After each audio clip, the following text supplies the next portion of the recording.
Hello friends, welcome back to my channel. कैसे हैं आप सब और आपकी पढ़ाई कैसी चल रही है? आई होप अच्छी चल रही होगी। फ्रेंड्स, आप में से काफ़ी लोग मुझे कमेंट कर रहे हैं अपनी क्वेरीज़ को लेकर के, बट मेरी तबीयत ठीक नहीं थी और साथ में ही पढ़ना भी बहुत ज़्यादा पड़ रहा है, इस वजह से मैं वीडियोज़ बना नहीं पा रही थी। और आज की वीडियो में मैं आपके कमेंट्स का रिप्लाई करने वाली हूँ। सबसे ज़्यादा जो क्वेश्चन मेरे पास आ रहे थे वो बुक लिस्ट को लेकर के थे, दूसरा नोट्स को लेकर के थे कि प्रीलिम्स और मेन्स के नोट्स एक साथ बनाने हैं या अलग अलग बनाने हैं। साथ में NCERT को लेकर के आप लोगों का डाउट था कि पढ़ना है या नहीं पढ़ना है, कौन सी पढ़ना है। और जो एक और डाउट था वो ये कि पढ़ें किस तरह से, मतलब कि कोई बुक हमने अगर ले ली है तो उसको किस तरह से पढ़ना शुरू करें, पढ़ाई स्टार्ट कैसे करें। ठीक है, तो जैसे कि मैंने आप लोगों को बताया था कि आप ये बुक ले सकते हैं और उसको पढ़ सकते हैं, तो आप लोग उस पर ये पूछ रहे हैं कि स्टार्ट कैसे करें। तो इस वीडियो में मैं इसी टॉपिक पर बात करने वाली हूँ। तो सबसे पहले बुक लिस्ट जिनको नहीं पता है वो लोग इस वीडियो की डिस्क्रिप्शन में देख लेंगे, उनको मैं लिंक दे दूँगी, आप वहाँ से जाकर के उस वीडियो को देख सकते हैं। ठीक है, और साथ में ही कौन सी बुक परचेज़ करना है उसके लिए भी मैं आपको लिंक इसी वीडियो में दे दूँगी, तो आप उसको भी देख सकते हैं कि कौन कौन सी बुक ऑनलाइन अवेलेबल है, आप चाहें तो ले भी सकते हैं वहाँ से।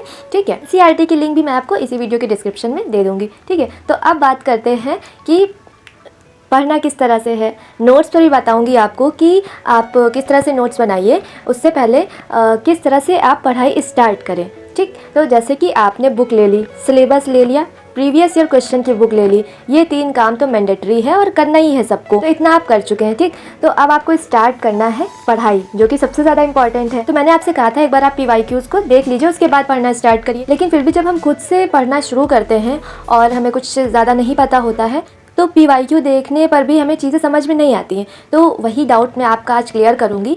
ये वीडियो जिसने अभी तक नहीं पढ़ा है उसकी भी हेल्प करेगी और जो पढ़ चुके हैं उनको याद रखने में चीज़ों को हेल्प करने वाली है, ये सबके लिए हेल्पफुल होने वाली है, तो इसको पूरा देखिएगा। ठीक है, तो चलिए स्टार्ट करते हैं। तो फ्रेंड, जो सबसे बोरिंग सब्जेक्ट मैक्सिमम लोगों को लगता है, मुझे भी लगता था, हिस्ट्री, उसी से स्टार्ट करूँगी। सबसे पहले प्रीलिम्स की बात करेंगे। तो अगर हम सिलेबस में देखें तो प्रीलिम्स के लिए क्या दिया हुआ है, सिर्फ इतना लिखा है सिलेबस में एक लाइन में कि भारतीय इतिहास और भारतीय राष्ट्रीय आंदोलन, इससे ज़्यादा कुछ नहीं दिया हुआ है। तो अब हमको ये खुद से समझना पड़ेगा कि हमें इतिहास में क्या क्या पढ़ना है, हिस्ट्री में क्या क्या पढ़ना है। तो इसके लिए हम सबसे पहले डिवाइड कर लें कि कहाँ तक की एंशिएंट हिस्ट्री है, उसके बाद कहाँ से मेडिवल स्टार्ट हो रहा है और कहाँ मॉडर्न हिस्ट्री स्टार्ट हो रहा है। तो अगर एंशिएंट हिस्ट्री की बात करें वो कहाँ से स्टार्ट हो रहा है, 5 लाख ईसा पूर्व से लेकर के आपका जो चलेगा ये 8वीं शताब्दी ईस्वी तक। ठीक, ये मैं इसलिए बोल रही हूँ क्योंकि ये सिलेबस में भी दिया हुआ है। ठीक है, जब आप मेंस का सिलेबस देखेंगे तो उसमें लिखा हुआ है साफ साफ 18वीं शताब्दी से लेकर के, इस तरह से लिखा हुआ है, तो वो चीज़ समझने में आपको आसानी होगी। ठीक है, अगर हम एंशिएंट हिस्ट्री से स्टार्ट करते हैं तो उसमें सबसे पहले देखिए कि कहाँ से स्टार्ट हो रहा है वो। तो 5 लाख ईसा पूर्व से वो शुरू होकर के कहाँ तक के जा रहा है, 750 ईस्वी तक। ठीक है, फिर उसके बाद क्या स्टार्ट हो रहा है आपका मेडिवल हिस्ट्री स्टार्ट हो रहा है कहाँ से, 8वीं शताब्दी ईस्वी से लेकर के 18वीं शताब्दी ईस्वी तक चलता है। और फिर जो मॉडर्न हिस्ट्री है वो 18वीं शताब्दी ईस्वी से लेकर के चलता है आपका 1947 तक। यहाँ पर इतना क्लियर हो गया, आपने डिवाइड कर लिया।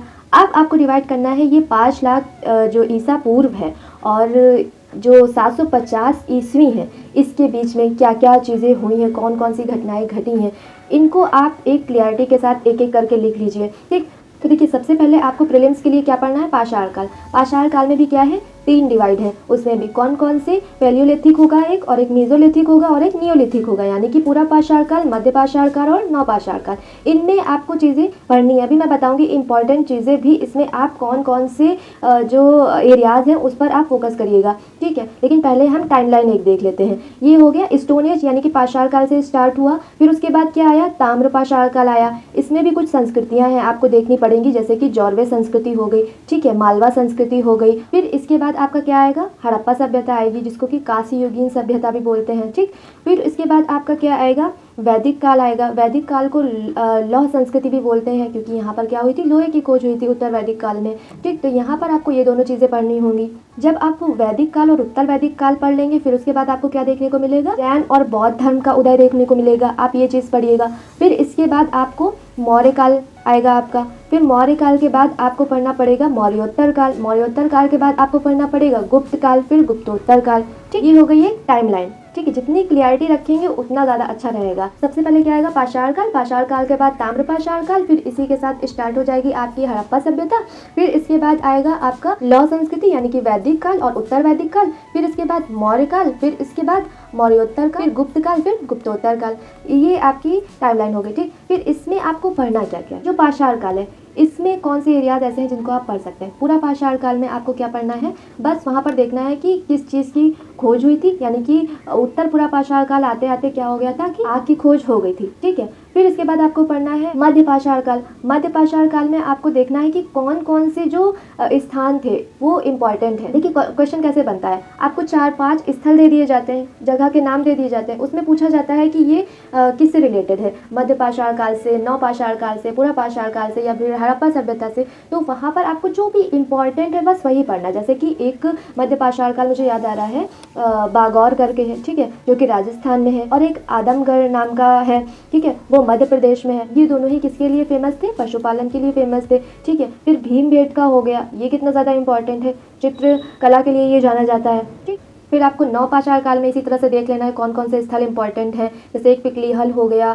गुफकराल हो गया जम्मू कश्मीर में, पिकलीहल, मास्की, ये सारे कर्नाटक के हो गए। तो ये थोड़ा सा आप देख लीजिएगा, इसमें इससे ज़्यादा आपको कुछ नहीं पढ़ना है। ठीक, फिर इसके बाद आ जाइए आप ताम्रपाषाणकालीन संस्कृतियों में, तो वहाँ आपको जौरबे और मालवा संस्कृति देखने को मिलेंगी, और उसी के अंदर जो भी बड़े स्थल थे जो फेमस थे, जैसे दैमाबाद हो गया, इनाम गाँव करके एक था, वो इम्पॉर्टेंट है। ये सारे आप देख लीजिए और ये किस लिए फेमस थे। ठीक, वो चीज़ आप उस पर फोकस कर लीजिए। इसके बाद आप आइए डायरेक्ट हड़प्पा सभ्यता में। इसमें आपको क्या देखना, देखिए सबसे पहले आप देखिएगा इन स्थलों में कौन से साक्ष्य पाए गए। ठीक, फिर इसके बाद देखिएगा ये स्थल किन नदियों के किनारे स्थित थे। ठीक है, और जो अभी वर्तमान नाम है, जैसे कि लोथल हो गया, गुजरात में है। ठीक, अभी गुजरात बोलते हैं, लेकिन पहले तो नहीं बोलते थे। लेकिन आपको अभी के संदर्भ में देखना है कि लोथल कहाँ है, और इसके साथ ही कालीबंगा कहाँ है, दैमाबाद कहाँ पड़ता है। गुजरात में मतलब काठियावाड़ वाला जो एरिया है, वहाँ पर कौन कौन से हड़प्पाकालीन स्थल पाए गए हैं। ठीक है, ये सारी चीज़ें आप यहाँ से देख लीजिएगा। और इसी के साथ आपको ये भी इसमें देखना है कि इनकी खोज किसने की थी। जैसे कि दयाराम साहनी ने किसकी खोज की थी, हड़प्पा की खोज की थी। रखालदास बनर्जी ने मोहनजोदारो की खोज की थी। तो इसी तरह के और जो स्थल हैं, लोथल हो गया, कालीबंगा हो गया, इन सब की खोज किसने की थी। ये मैच द फॉलोइंग के लिए आता है। तो जितनी चीज़ें हमारे पास हैं उतना तो हम तैयार कर लें। कभी कभी क्या होता है कि कोई अलग ही स्थल दे देता है तो वो पता ही नहीं है, तो उसकी बात अलग है, लेकिन जो है, जो सबको पता है, वो क्यों छूटे हमारा, है ना। इस वजह से जितना बुक में दिया है, आप जो भी स्थल हैं उनको एक बार देख लीजिए। और साथ में आपको इसमें क्या देखना है, जो भी हड़प्पा का नगरी नियोजन था ये देख लीजिए, और जो भी वहाँ पर मूर्तियाँ हैं वो देख लीजिए। ठीक, और जो बड़ी बड़ी चीज़ें हैं, जैसे कि स्नानागार कहाँ मिला, पशुपति शिव की जो एक मुहर है वो कहाँ पर मिली, ये सारी चीज़ें आप जो इम्पॉर्टेंट है वो देख लीजिए। इसके बाद आपका आएगा क्या, वैदिक काल और उत्तर वैदिक काल। देखिए वैदिक काल और उत्तर वैदिक काल में आपको क्या देखना है, जो जितने भी वेद हैं उनके आप ब्राह्मण ग्रंथ देख लीजिए, वेद देख लीजिए, उपनिषद देख लीजिए। ठीक है, इसमें ना कंफ्यूजन हो। जैसे कि वो पूछ लेता है कि जो ऋग्वेद है इसका उपवेद क्या है, तो उसने आपको 4 ऑप्शन दिए होंगे कि आयुर्वेद होगा, धनुर्वेद होगा, और कि जो है शिल्प वेद होगा। तो इसमें से कंफ्यूजन ना हो। ठीक है, तो ये तो एकदम पक्का याद रहे कि कौन कौन से उपवेद हैं, कौन कौन से ब्राह्मण हैं, उपनिषद कितने हैं। ठीक है, ये नहीं भूलना है आपको। उसके बाद आप ऋग्वेद का जो सामाजिक व्यवस्था है उसको देख लीजिए। ठीक है, कि कितने वर्णों में विभाजित था, वहाँ पर वर्ण व्यवस्था कैसी थी। और उसके बाद अर्थव्यवस्था देख लीजिए कि क्या चीज़ से प्राथमिक था, पशुपालन था या फिर कृषि थी। जैसे कि वैदिक काल है, उसमें अर्थव्यवस्था की जो प्राथमिकता थी वो पशुपालन थी। तब तक की लोहे की खोज नहीं हुई थी, लेकिन फिर बाद में जैसे ही लोहे की खोज हुई, उत्तर वैदिक काल में क्या हो गई, कृषि प्रधान हो गई। ठीक है, तो ये आपको थोड़ा सा ध्यान रखना है। राजनीति में देख लीजिए कि कौन सी सबसे बड़ी इकाई थी, कौन सी सबसे छोटी। इसी के साथ इसमें आपको ये भी देखना है कि जो कीवर्ड्स थे उस टाइम के, जैसे कि भागदूत करके एक बार आया था, किसको बोलते हैं, और संग्रहीता किसे बोलते हैं। इस तरह के जो छोटे छोटे कीवर्ड्स हैं जो इंपॉर्टेंट है वो देख लीजिएगा। फिर जैसे ही आपका ये उत्तर वैदिक काल खत्म होगा, इसमें इसके बाद शुरू हो जाएगा महाजनपद युग। ठीक है, महाजनपद में वही मगध का उदय। इसमें आप हाईलाइट देख लीजिएगा, हर्यक वंश, शिशुनाग वंश और नंद वंश। इसमें कौन से राजा थे, इनका दूसरा नाम क्या था, ठीक है, और इनकी राजधानी क्या थी, ये चीज़ देख लीजिएगा बस। और इसके बाद आप आ जाइएगा जैन धर्म और बौद्ध धर्म में। ये दोनों बहुत ही ज़्यादा इंपॉर्टेंट है। इसमें मैं आपको बताऊँ क्या क्या पढ़ना है। देखिए, सबसे पहले तो ये सब इतना ज़्यादा पढ़ने की ज़रूरत नहीं है कि कहाँ के थे, कहाँ के नहीं थे, कब जन्म हुआ था, कब नहीं, ये सारी चीज़ें नहीं। आपको जैन धर्म और बौद्ध धर्म दोनों को लिख करके एक लाइन खींचनी है, उनकी समानताएं और असमानताएं लिखना है, ठीक है। कि कौन सा किसमें विश्वास है। जैसे कि जो बौद्ध धर्म था वो अनात्मवाद था, वो आत्मा में विश्वास नहीं करता था, और जो जैन धर्म था वो आत्मा में विश्वास करता था। दोनों ही पुनर्जन्म में विश्वास करते थे। में आपको बहुत संगीतियाँ देखनी है, 4 हुई थी, चारों कहाँ पर हुई थी, कब कब हुई थी, उस टाइम पर राजा कौन था, ठीक है, उनका अध्यक्ष कौन था, ये देखना है, ठीक है। और जो बौद्ध साहित्य है इसको देखना है। इसी तरह से 2 जैन संगीतियाँ हुई थी, वो कहाँ हुई थी, किस प्लेस पर हुई थी, ठीक है। और जैन धर्म में कितने विभाजन है, 2 विभाजन है, इसको आप देख लीजिएगा। इसके बाद आपको विदेशी आक्रमण देखने मिलेंगे, जिसमें आपको ईरानी आक्रमण, वही डेरियस वाला, डेरियस प्रथम ने जो आक्रमण किया था, ठीक है। और इसके बाद यूनानी आक्रमण, वही हाइडेस्पीस वाला जो युद्ध हुआ था, और सिकंदर वाला आक्रमण, ठीक। ये 2 चीज़ हो गई। इसमें आपको थोड़ा सा ये ध्यान रखना है कि इनका प्रभाव भारत पर क्या पड़ा। तो जो ईरानी आक्रमण था उससे खरोष्टी लिपि आई थी, ठीक है, और स्तंभ वगैरह जो बनते हैं वो आया भारत में। और जो दूसरा यूनानी आक्रमण था, इससे जो गांधार शैली मूर्ति कला की है वो आई। फ्रेंड्स, फिर आपको बौद्ध धर्म, जैन धर्म, मगध साम्राज्य को पढ़ने के बाद क्या पढ़ना है, मौर्य काल पढ़ना है। मौर्य काल में आपको देखना है कि कौन कौन से शासक इंपॉर्टेंट थे, फिर उनके काल में कौन कौन सी घटनाएं हुई थी वो देखना है। तो चंद्रगुप्त मौर्य सबसे पहले आते हैं। काल में कौन था, चाणक्य थे। चाणक्य ने क्या लिखी थी, अर्थशास्त्र लिखी थी। फिर सेल्यूकस निकेटर आया था इनके काल में। फिर इसके बाद आपको बिंदुसार पढ़ना है। बिंदुसार के बाद क्या पढ़ना है, अशोक पढ़ना है। अशोक सबसे ज़्यादा इंपॉर्टेंट है, ठीक है। तो जो कलिंग का युद्ध हुआ था वो आपको डेट याद रखनी है कि 261 BC में हुआ था, ठीक। तो इससे क्या होगा कि आपको एक आइडिया मिलेगा तो